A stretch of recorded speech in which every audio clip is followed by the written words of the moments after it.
Shanghai Port has been the world's busiest container port for 13 years running. It has close trade ties worldwide and is a first choice for foreign brands entering China.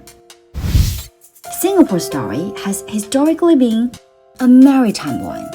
Its port remains an important driver of Singapore's connectivity and competitiveness.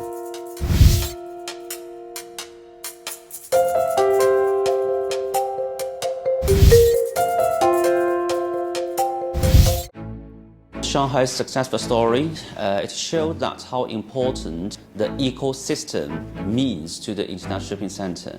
Not needed to mention, Shanghai is the largest port in the world, so that means the trade demand is here. Shanghai is also the window for China, for the rest of the world. Singapore is a truly maritime hub, so it's covering all areas of the maritime industry in a very small city-state. At the same time, it's very well structured through the Singapore Maritime Port Authority, so they support very much the foreign companies.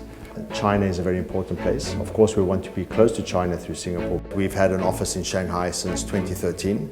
Over the years, we have seen positive initiatives by the authorities.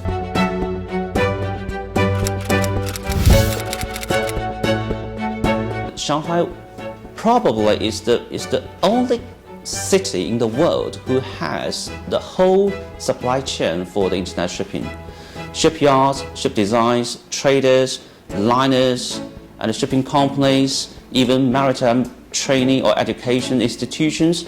So that is the rich for resources Shanghai could further develop it. Now China is the heading player for the RCEP, and more reshaping the logistic and manufacturers which proactively within and happened within the Asia area. So how Shanghai could lead this kind of trend and reshaping the logistic and also make sure the shipping industry serve this kind of trend, that could be also very interesting and very great potential, I would say. What we would like to see in the future is a continuation of this very positive developments because China undoubtedly is an important place where foreign companies must have a presence. With the normalization of the situation, the ability for people to travel again to China, the ability for us to have our teams in the new building supervision teams, the dry dockings, our crew changes and so on. But again, also manufacturing levels have come up in China, so trade is coming back up to volumes. So I think it's very significant and the impact will be very positive on the industry in general.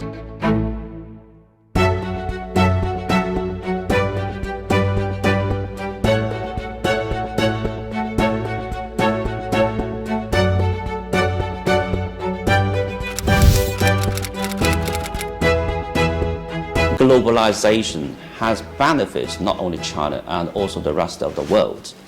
And the China now has been decided to be further opened up. It's definitely a very positive message to the world. China has contributed so many commodities as the manufacturing center to the world, and also China imports so many cargoes all over the world. And China is a big trade nation, big shipbuilding nation, and also the big shipping nation. And in the long run, we do expect that China will be more proactive to join this kind of international standards. By doing that, that means China will have more say in the world. I mean, China is, of course, one of the superpowers in the world. So I think China, together with some of the other superpowers, have a very important role to play in climate change. This is not only the maritime industry, but in general. We see that China does have initiatives and does take a lead in that, so that's of course very positive.